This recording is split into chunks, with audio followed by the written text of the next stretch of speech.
The rains from Tropical Storm Harvey pounded the Houston region on Monday, stranding thousands of residents, many on rooftops, awaiting rescue. Floodwaters are expected to continue rising for days. Many turn to social media to get help. "My sister needs help." Read one tweet, followed by an address. Officials scrambled to reach stranded people, urging boat owners to pitch in on an enormous and frantic rescue. And with nearly 2 feet of rain still expected, the authorities worried the worst was yet to come.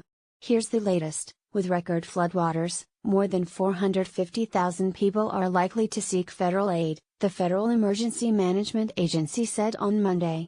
The agency has estimated that about 30,000 people will seek emergency shelter, and that federal aid will be needed for years. Read more on the storm here. Some 100,000 customers in the Houston area are without power, Floyd LeBlanc of CenterPoint Energy said. Repair crews have had trouble getting through the floodwaters. On Monday, local officials said the death toll had risen to 10 from 5. In Harris County, "We have 6 deaths that are potentially flood-related," said Tricia Bentley, a spokeswoman for the Harris County Institute of Forensic Sciences, which serves as both a medical examiner's office and crime lab. Officials also reported 1 death each in Rockport and Lamarck, and 2 in Montgomery County. More than 30 inches of rain has fallen on parts of the Houston area since Thursday, the National Weather Service reported, causing catastrophic flooding that officials have called the worst in the state's history. The White House announced that President Trump and the First Lady, Melania Trump, would be visiting Texas on Tuesday. They will arrive in Corpus Christi in the morning for a briefing on relief efforts, and then head to Austin for a tour of the Emergency Operations Center and a briefing with state leaders. Harvey turned back out to sea on Monday, with the center of the storm reaching the Gulf of Mexico south of Houston, the National Hurricane Center reported. It was expected to move to the northeast, along the Gulf Coast toward far eastern Texas and southwest Louisiana. Times journalists chronicled the unfolding disaster. "We're sharing a collection of the most powerful photographs and a guide to our coverage." Alan Blinder and Sherry Fink looked at hospitals inundated by patients and water. And Jack Healy visited a San Antonio evacuation center where people were desperate for news from home.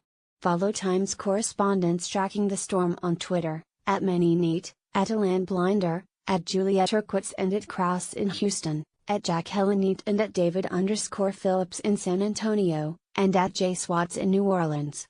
Some highlights are here. Some of their tweets are collected here. In comments, Times readers shared expressions of shock, sympathy and encouragement. Read them here. Are you in an affected area?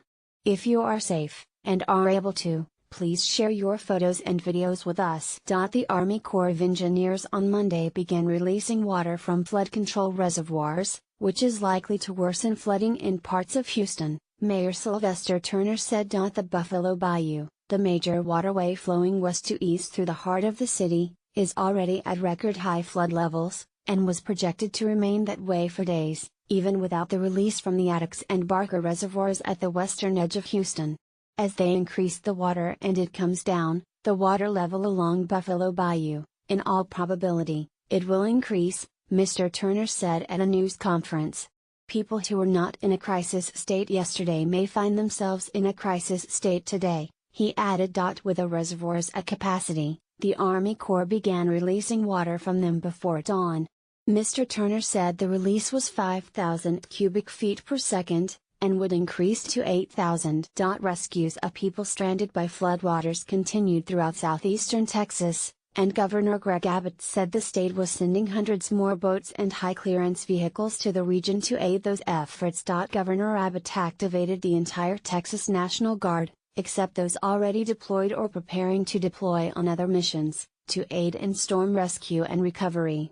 He said the order will increase the number of troops involved to 12,000 from about 3,000. The city of Dallas is opening a mega shelter to house up to 5,000 evacuees from the battered Gulf Coast, and Mayor Mike Rawlings said on Monday the North Texas city has been asked to brace for numbers that could be up in the tens of thousands.